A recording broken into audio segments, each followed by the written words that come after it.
who's here, and even for those people who submitted questions.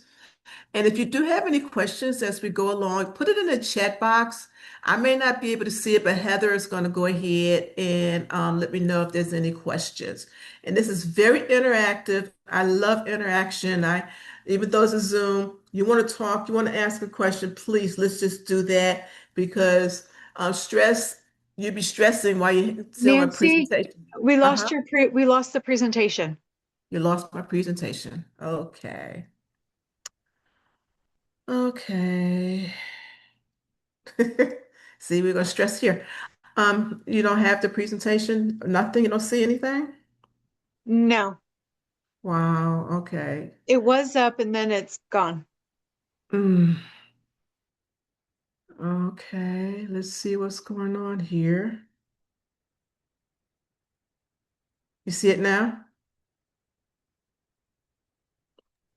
You see No, it ma'am. now? No. I do not know what's going on. All right, let's go ahead Oh, and others say that they can see the presentation. oh, okay, So, all right. so maybe it's just me somehow. Okay. All right. Good. So what we're going to do during this presentation is we're going to go ahead and recognize stress and anxiety because they're two different things, and also learn practical ways to help manage it, as well as encouraging workplace conversations. So let's get started. So this is kind of what the agenda, we're going to kind of touch on these things a little bit as far as workplace stress and anxiety, understanding how to manage burnout because that can happen. And sometimes in your work environment, but then when you look at stressors at work, but also stresses in your personal and home lifestyles can also cause a lot of burnout. So we're going to talk about a lot of these different things and some of the different types of stressors, like financial stresses and being at work. It's probably one of a lot of people's biggest stressors is financial. Being able to make enough money to take care of your family and taking care of your lifestyles. So these are just the different topics that we're going to talk about throughout this presentation. And then as well, we are going to have like a 2 minute meditation towards the end. And then we'll also have some questions and things like that too. So understanding workplace stress and anxiety. Wow. Stress, let's just understand what stress is. Stress is pressure or demands placed on us. And that's outside elements, okay? Your job, family life, traffic.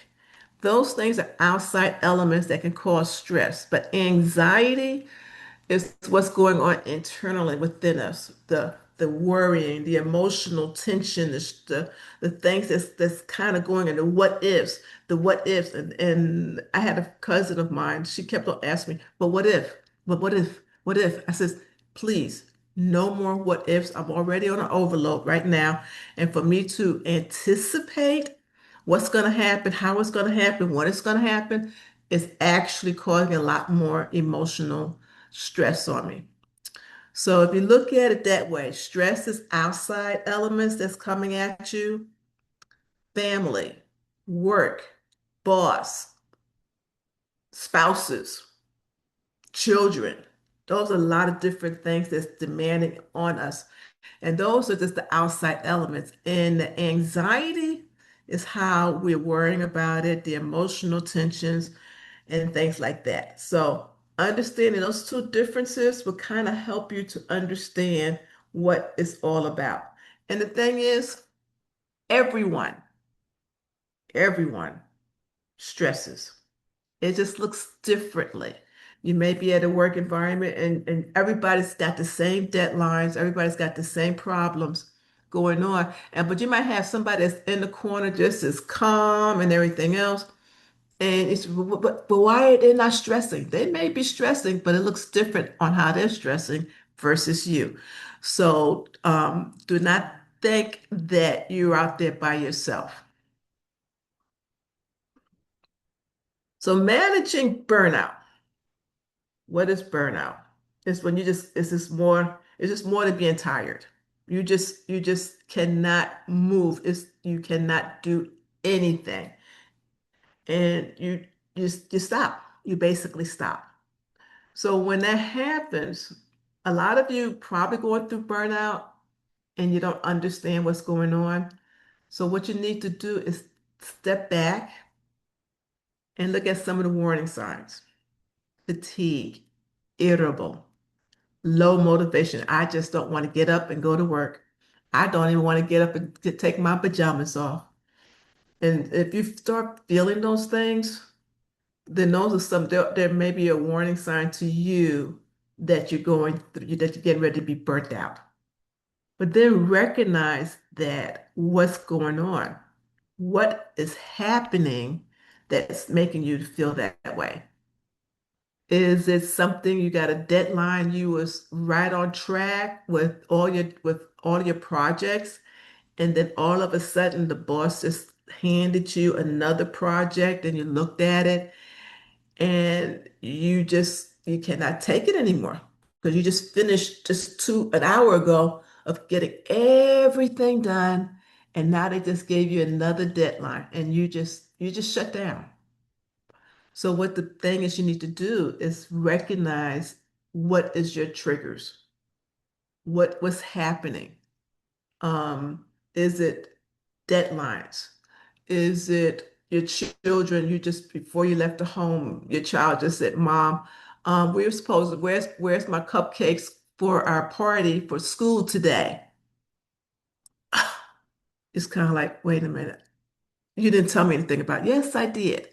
So understand different triggers that can go ahead and cause you to just feel totally exhausted. And even physical exhaustion can cause burnout.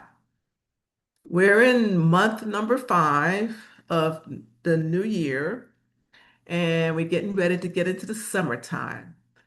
And I'll just put, for example, most people start doing goals. I am going to lose enough weight so I can get into that bathing suit so that when the summertime comes, I could be able to fit and show off my beautiful body. And and January happened, February happened, March, April. And then you looked in the mirror and you says, oh no, this body's not going into a bathing suit.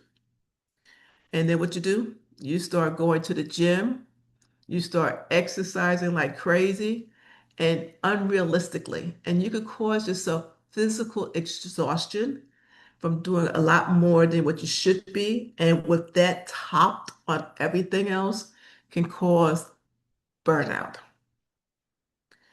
So one of the things that you can do to kind of help prevent that is step back.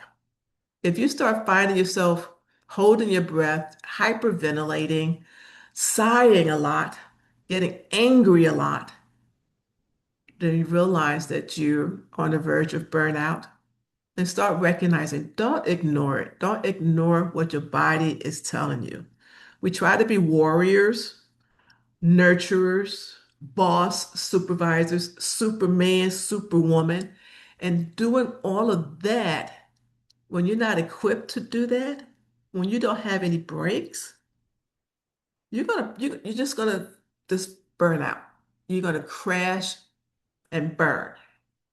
So take breaks. There's nothing wrong with taking breaks. Ask for PTO. That's what PTO is for. Set up boundaries. And we're going to talk a little bit about boundaries during this presentation. Set up boundaries. And bottom line, when all of that doesn't work, ask for help. Asking for help is no sign of weakness. We're all human. There's only one perfect being here, and we're not it. Okay? We need breaks. So you just need to take time off. So ask your question, and you can actually write that down while we're talking. So before we even get into that, I want you to just take a nice deep breath in, hold it, and then exhale. Now, if you can, you get a piece of paper. And what I want you to do is to kind of write down recognizing your stress response. What do you do when you get under pressure? How do you respond? Do you shut down? Do you cry? Do you go into the corner and hide? Write down what you usually do. Now you kind of calm right now, maybe trying to take lunch and everything else, but write down those reactions that you have. And even overworking is a stress response. Sometimes a lot of people will go ahead and become workaholics. Sometimes they see it as a good way, and sometimes this is in a bad way. By overworking, you avoiding, a lot of times you're avoiding some of the things that you really need to do or you can't do. So you overcompensate by just doing a little bit more working. And when you find yourself doing that, then you find yourself irritable, then you find yourself exhausted. Then just guess what? Trying to overwork, thinking that's a good thing, is not a good thing. If you find yourself irritable, crying, stressed, no, that's not good. And even avoidance. Look at your inbox. If you look at your inbox right now, and if your inbox is about as tall as the Empire State Building right now, no, you are avoiding things. There's a commercial, I think it's on a BJ restaurant, and the guy was talking about he was rewarding himself because he finally got his inbox taken care of. Think about how it got that way. Nope, I don't want to do that. Let's put in that pile. Nope, I don't want to do that. No. Then you start piling things up, and then what happens? That's your response. That's when you look at the fact that that's probably your response to being stressed. You avoid the whole situation and you just put it off for later on. Procrastination. Whoa. A lot of people procrastinate and they say, oh, I'm a procrastinator. Yeah, I'll wait till the last minute. They kind of say that. And then when the last minute comes, then they're stressing and then they're stressing that they put on themselves. And then they start getting anxiety. Oh my gosh, what am I doing now? What they're going to do? What they're going to think? And then they start having a lot of internal problems because they waited until the last minute. So one of the things, the more you're aware of your reactions, the more we control and we have more gain over it. You have to think about that. Do you want to be a winner and be on top of things? Then understand your reactions to different things. And sometimes you may not like the reactions that you have, and you beat yourself up and everything else. But recognizing those things helps you out because now you could do something about it. Let's talk a little bit about financial stress. Financial concerns affects your well-being. It affects your concentration because you're always thinking. I have a young lady that's a friend of mine, and I've been helping her out through some things going on in her life. And I was helping her find jobs. She picked up on a job because she didn't have a job for a while, and she'd been looking and looking and looking. And because of her financial situation, she just took a job because it was going to give her the money that she felt that she needed. But during the whole time, she was totally miserable. And because of that, she started allowing the stressors and became very anxious to where she stopped doing a lot of different things to take care of her situation, like doing laundry, eating properly, because her anxiety was becoming so overwhelmed because she was so stressed about her financial situation that she started shutting down. And so, because of those things, it just she started having problems sleeping and she became exhausted. And, her days off, she didn't do anything because she was just too exhausted and too tired. And that can happen with financial stressors or anything. And some of the things that you could do to kind of help avoid that is to set goals, financial goals. Sit down and see where your money is going before it goes out the door with you in it. And I'm even struggling through some things that I have had some changes in my financial situation, and I had to do a budget. And I could see myself prior to me doing this new budget because of my financial situations and changes, that the stresses that I was going through prior to that, and even the anxiety, I was avoiding everything. And to the point I was overspending because I was avoiding it. I didn't want to have to deal with it. And a month later, um, it was kind of difficult. So use the resources that's available. I'm quite sure that your Heather could probably give you some resources to help for budgeting and goal settings and how to take care of your finances. And that is the hardest thing to do, but recognizing that as a stressor is one step forward. Okay, in managing an emotions versus suppressing it.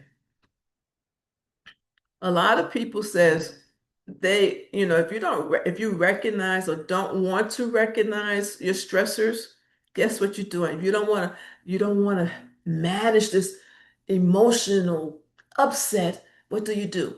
You suppress everything. You suppress the fact, oh, everything is okay. I'm going to be okay. My boss just gave me three different projects and I'm still working on the other 10 that just gave me, but I'm going to handle it. I'm going to manage it. And you're suppressing everything. You're just gonna you're just not recognizing the fact that when you get home, the only thing you want to do is not talk to your spouse, not talk to your children, and you want to go to bed, avoiding everything.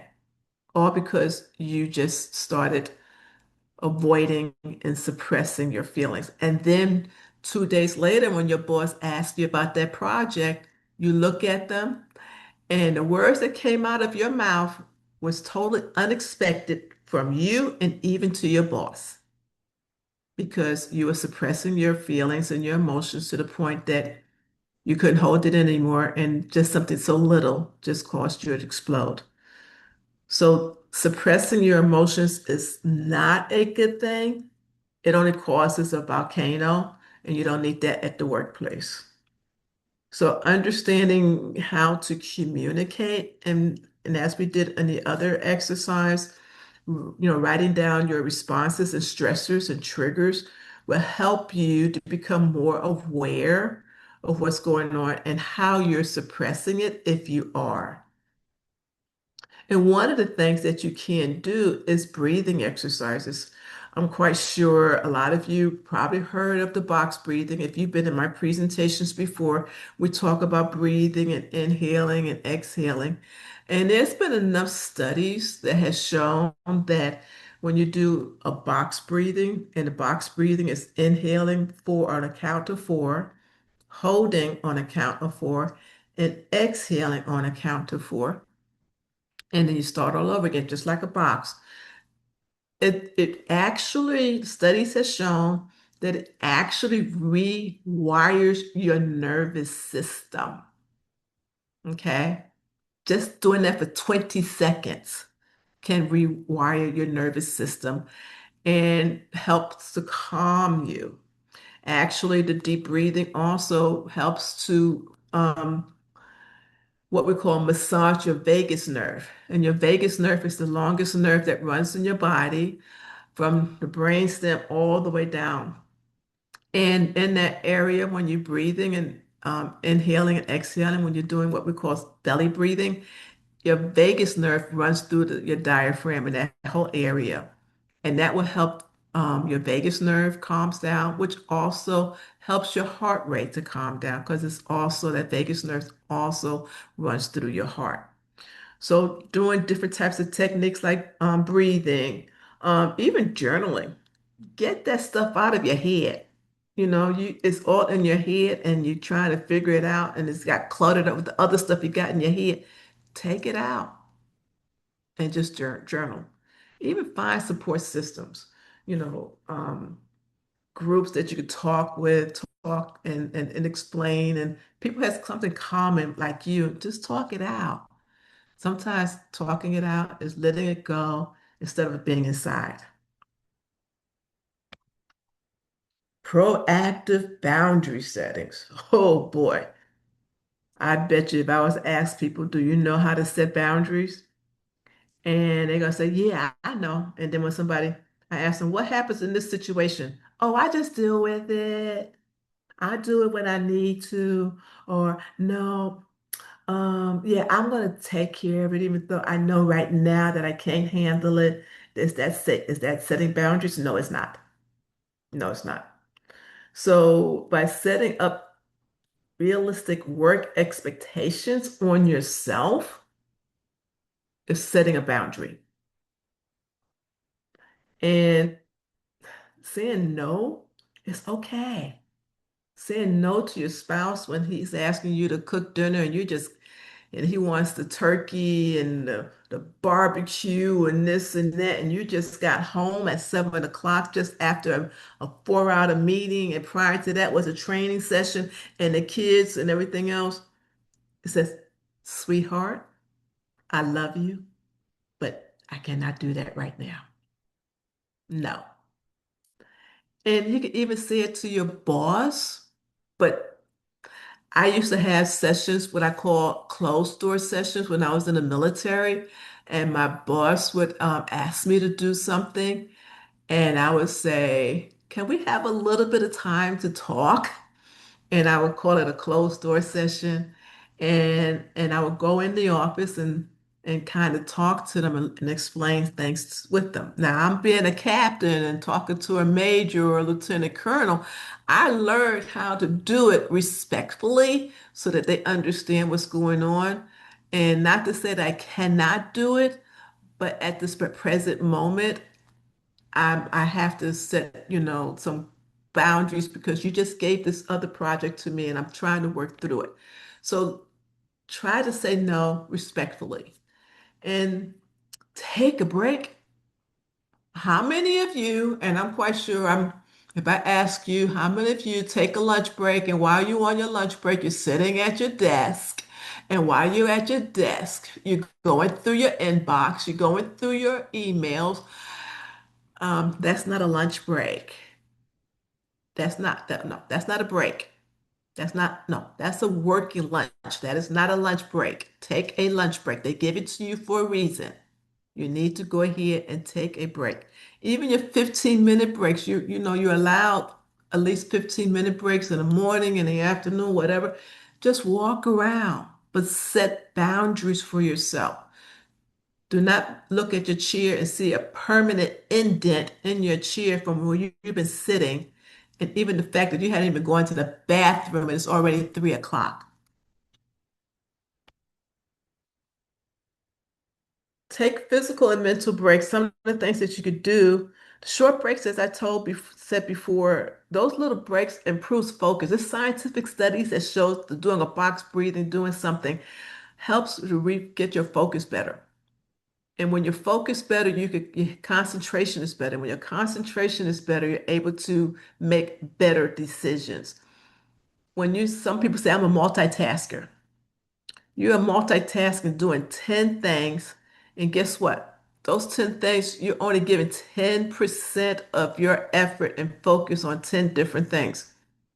I think you'd rather have 100% focus on a project that may be very critical versus 10%. Think about that. So take your breaks. It helps your focus and also helps to reduce your stress. Walking, you can walk around a building. I remember back in the 70s, when walking and exercising started getting to be a thing, and I used to walked down in the Wall Street area, the business district, and saw ladies in their little socks and sneakers. They took their sneakers to work, took off those high heels, took their break, and walked around all the different places and went back to work. Doing breathing exercise, stepping away can help productivity. And as I said before, 10% of multitasking is nothing. You're not doing anybody any good, not you, your boss, your projects, or your family. You could take different types of things like stretching at work. You could just go to the bathroom, just make an excuse and just do some stretching in the bathroom. There's a stretch that you could do. It's actually put your hands on both sides of the door and just lean into it. Or put your hands on top of the door and just lean into it. Or even just try to do something bending and stretching. There's different types of things that you could do. Coping techniques. We talked about it a little bit more earlier. Identify your stressors. What's causing your stressors? Become self-aware. And then based on that, you can start choosing what's going to help. Is it walking, listening to meditation music, breathing, looking at cats on Facebook and social media, looking at baby elephants playing for about 5 minutes, whatever it is, figure out, for each type of stressor, what's going to help to calm you down. And practice, just do it all the time. The more you do it, the more resilient that you're going to be able to come and the more focused and less anxious and scared that you're going to get. And then get help. It's okay. We all need help sometime. And then after a while, try to, when you get to your plans, make adjustments. No, that didn't really work for me. No, let's try something else. No, nah. It's never 100%. Find different things that's going to work for you. And we talked about this multitasking increases errors and stress. Okay, like I said, you want 100% of a project or you want 10%. You could do different things. And if you're not giving your full effort on it, you could be multitasking all day. But if you look at the long run, was it very effective? No. So focus on one task at a time and prioritize and block times. If you got 10 projects you got to do, say, okay, I'm going to do this one's more important. I'm going to do this right now for about 2 hours. This other one, and just prioritize and set aside times to do that. And that's going to be very simple. It's going to be very fun when you start realizing you can do that. Mental health, it affects everybody. Your body, mind, spirit. And a lot of people, they're scared of the stigmatism. I mean, really in the military, and I've been in the military back in the 70s. Um, and the whole thing of looking for help, you're weak, you can't handle it. You have other people saying, suck it up, you could do it. Or even you tell yourself the same thing. But there's nothing wrong with seeking help. Everybody needs it. You need a reset. So get the help. And Heather could be able to find you as part of your insurance. Get the help that you need. Don't avoid it. And show empathy if you see somebody going through something, okay? We're all going through something. Check in with each other. If you see somebody just came back from an emergency leave or something, or they just finished a whole big project, or there's always something. Be observant of each other. And if you're a supervisor, if you see one of your employees struggling, set them aside, talk with them. Because I'm quite sure when there's times when you needed it, give it to them too as well. Because when you work together as a team, you accomplish a lot together versus separately. And don't be afraid to talk to your boss. your supervisors. I'm quite sure they don't know what's going on, and they're going to keep on doing what they're doing if you don't talk to them. And if that doesn't help, I'm quite sure you still got a chain of command. And if you do a very nice, respectfully, we're having some things going on, and I need some help, conversations with your boss. I'm quite sure that they will be able to, be able to listen to you, but they don't know nothing if you don't tell them nothing. It's just like Hogan's Hero in the sergeant. You say, I know nothing. I see nothing. The boss is going to say the same thing if you don't identify it to them. One of the things with anxiety, you could take care of the stressors. We talked about the different stressors. But now, when as we talked about, those are the outside elements, the internal ones, the anxiety, the questionings, and everything else, and the worrying that you're going through. Practice mindfulness, understanding mindfulness is not just the yoga and the humming and everything else. Mindfulness is becoming aware of what's causing your anxiety, how you're responding to it.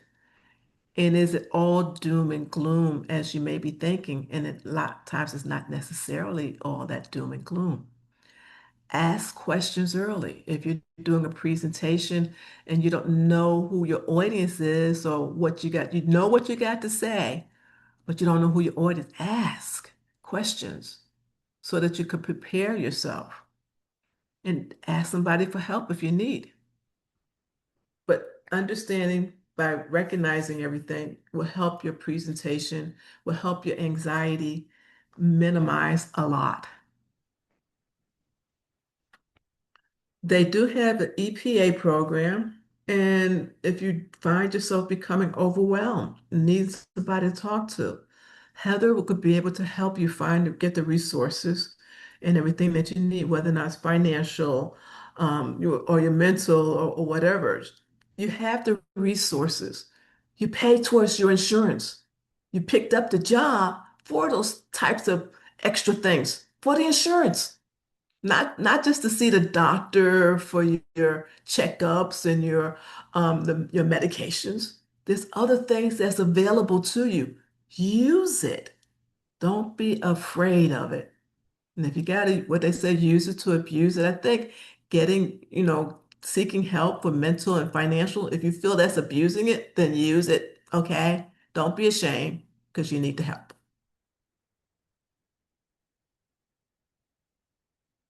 Okay.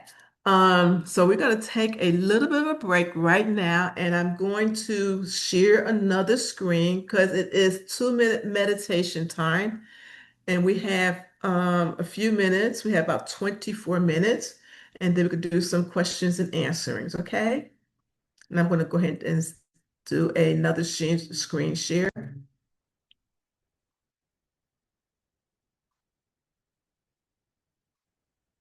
So if you can, while we're getting this other screen set up, if you can just sit in your chair, relax with your back up against the chair. I want you to take a couple of deep breaths, inhaling and then exhaling, real nice and easy.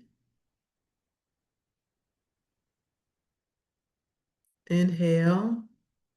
We're going to go ahead and get started.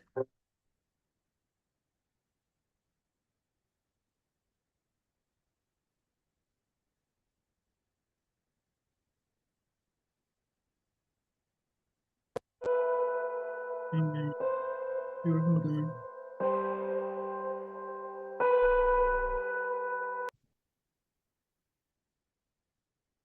I'm going to stop that share and share this other screen. So what I would like for you to do is place your hands on your lap. You could close your eyes if you want. Take a nice deep breath in on a count of 4, 3, 2, 1. Hold it. 4, Three, two, one. Exhale. Four, three, one. Inhale. Four, three, two, one. And now just at your own pace, just breathe in and out, relaxing your feet, active inhale of each breath. Just feel the muscles in your legs. Just notice it. You don't have to do anything. Each breath, inhale, exhale.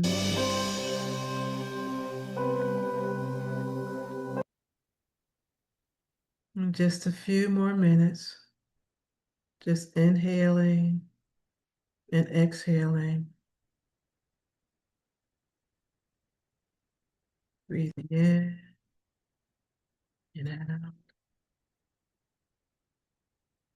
Inhaling. And when you're ready, you could just open up your eyes. Like I said, that was just like a 2-minute exercise.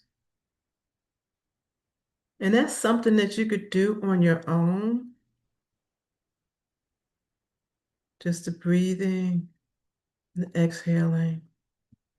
There's nothing magical about it.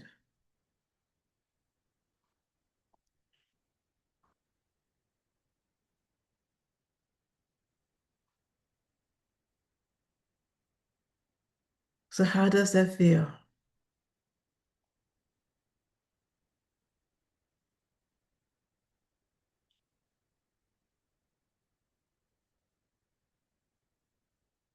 Okay. So there were some questions that was presented, and we got about 19 minutes. We still got a few minutes. So what we could do, one of the questions was, when should one consult a professional for help with anxiety? As soon as you find yourself waking up and not able to sleep at the night, I mean, when you start seeing that being repetitive day after day and you're not able to um, wake up in the morning, or when you do wake up, it's like you go to sleep or call yourself getting up, going to bed around 10 o'clock, and at 11 o'clock you're turning around and you're looking at the clock and you try to sleep again. And, when you start seeing that and you start seeing your patterns of behavior is affecting your work, you're being irritable, you might find yourself crying a lot and don't understand, or your behavior just becomes so different. That's when you need to really go ahead and you tried everything. You tried the sleeping, the melatonin, and you tried the magnesium glycinate at night. You tried meditations before you're going to bed. You try journaling before going to bed. And if you find those things are not helping you, yes, seek help. Do you see a doctor when you hurt yourself? When you physically hurt yourself? When you broke a leg, do you go see a doctor? Yes. So if your mental health is not where you're feeling stable, it's the same thing. Get the help that you need. Um, One of the questions was how to calm my nerves in front of large crowds. I was thinking about that a lot, and I remember when I was in the military, I people always used to look at me so like a quiet person, and you're too quiet, yeah, yeah. And when I would think I'm a quiet person, and that means I can't speak. So I use what other people's attitudes were towards me, and say, hey, I can't do this. But I remember I did a presentation um, in front of a large audience. And I was really rocking the presentation. And then somebody stopped me. I was nervous. Everybody, they said, "You did really well." I said, "You just don't know how nervous I was." But somebody interrupted my presentation and told me I need to hurry up. And I went ahead and finished. And then they came back and apologized because what happened was my presentation was a very good presentation. I didn't even know it was that good. And then people went to that person and told them that was rude and that you should have done that. And they apologized for it. What I am saying, sometimes anxiety and fears about doing presentations, you may be doing a really good job at it, but you may not feel that you're doing a good job. So I would say rehearse, doing the box breathing, walk around a little bit. And one of the things in preparation for your presentation, how are you preparing for it? Are you knowledgeable on the subject?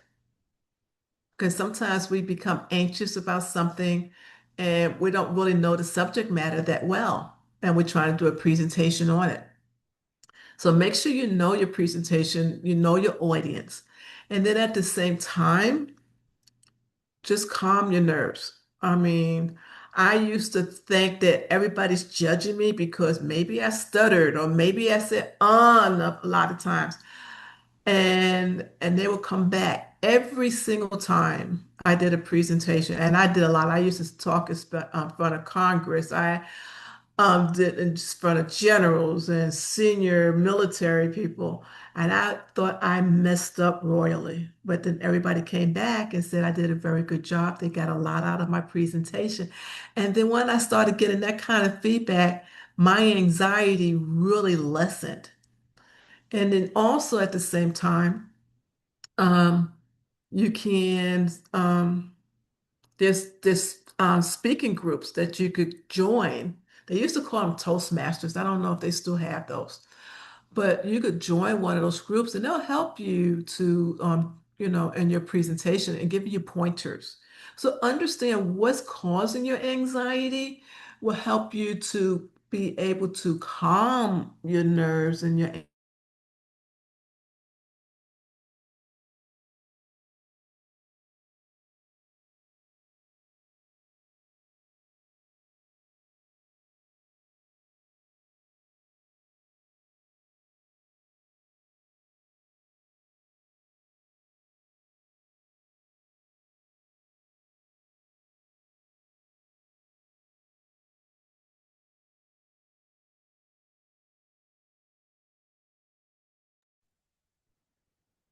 Nancy, if you're still talking, I can't hear you anymore.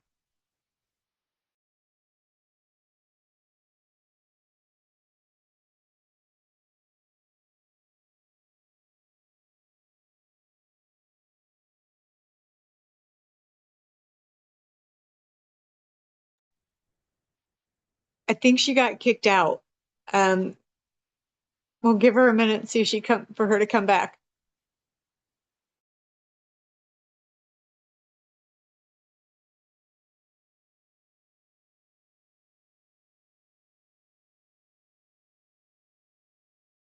Hear me? Okay, you hear me. Okay. All right. All right. Sorry about that. Okay. Let me see. There was another question. Let me get back here. I do apologize for that. That happened earlier, so I don't know what's going on. I'm over here by Randolph, so sometimes our the connection between Randolph and the over flights are interrupt my signal. Anyway, strategies to manage unable to sleep. One of the things a lot of people, I always tell a lot of people, especially a lot of my clients, as far as strategies, especially when you go to bed and you got a whole bunch of things on your mind and everything else. I tell her, write it down before you go to bed. Write it down. Get your little pad, write it down. Because what happens in a lot of cases, you got all these different things going on in your head. You're trying to solve it all into your head and you're trying to make sense of it. But when you write it down, you're getting it out of your head and writing it down and you're looking on it at a piece of paper, that has shown to help a lot because now all that stuff is not running inside your head. And you put it on a piece of paper and you look at it, it says, oh, I could deal with that tomorrow.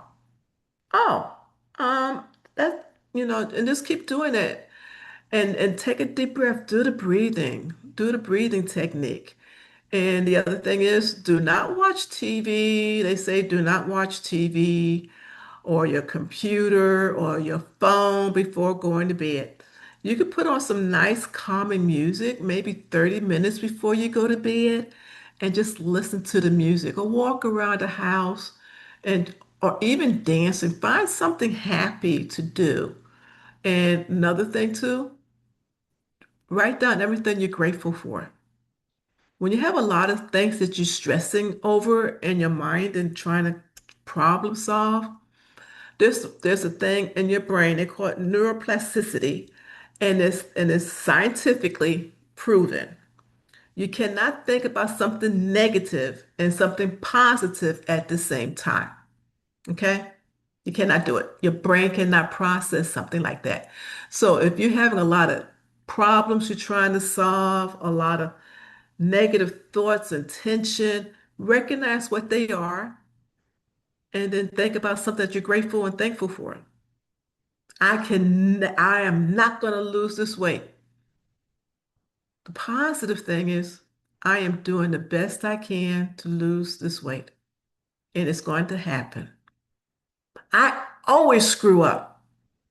And then think about something that where you didn't screw things up, when you did something nice, and think about that compliment somebody gave you. And I tell a lot of people too, what you could do is it's called a gratitude jar. And I ask people to write something good and that they're grateful for, just any moment at a time. Put it on a sticky and put it in a jar.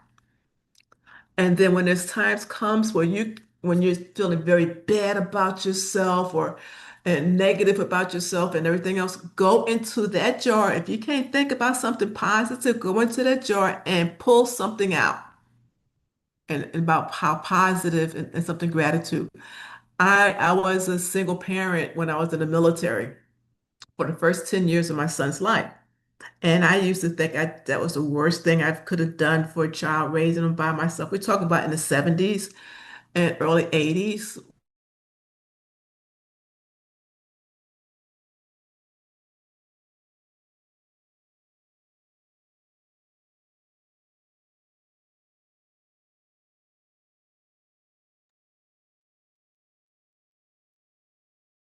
We can't hear you again.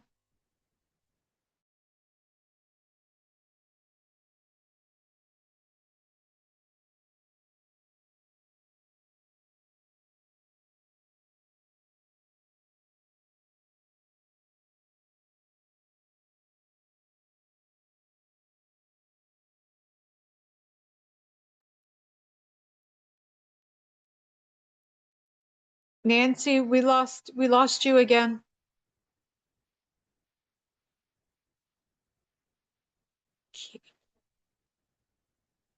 Looks like she's been kicked out again.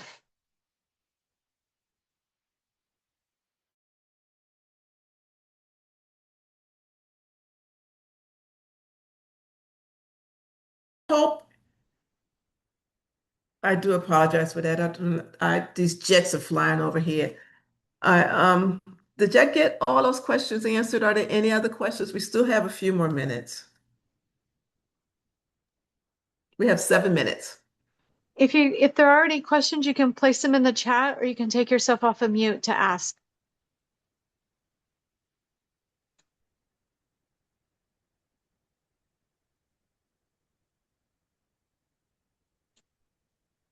No questions. No, ma'am, doesn't look like it. Okay.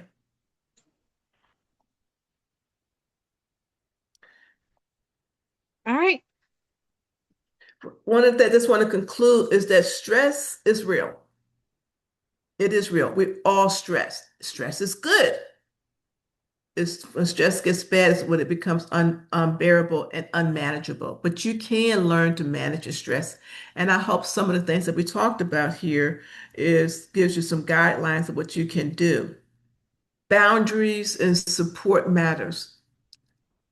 And sometimes people will kind of guilt you into, saying yes all the time, but you're only human and you got to set boundaries because if you don't do for yourself, how are you going to do for others and how are you going to do your job the way you want to be? How are you going to want to stay at that job and keep the financial support and all the other types of things that you like at that job if you're not setting boundaries? And take caring of yourself is so key and so necessary nowadays. And it's important for you to do that and to understand those things. So I hope that you was able to gain some things from this presentation. And I do apologize why I had all those different interruptions, but that's technology nowadays. And one of the quotes I like to say, you cannot pour from an empty cup. And if you're empty because of stress, anxiety, overbearing stress, and everything else, you cannot help others and you cannot do your job effectively. That's the bottom line. You cannot do your job effectively. And I'm quite sure those of you who are on this presentation, you want to do a better job. You want to be better at your job, even at your home life. So thank you so much for being here. And again, I do apologize for the disruptions and everything. And if you ever need anything, if you ever need anything, Heather knows how to get a hold of me. Yeah, take care and you have yourselves a wonderful rest of your day. And I hope these techniques and things that we talked about will help you. Appreciate you. Bye. Bye. Thank you guys for joining us today. You guys have a good day.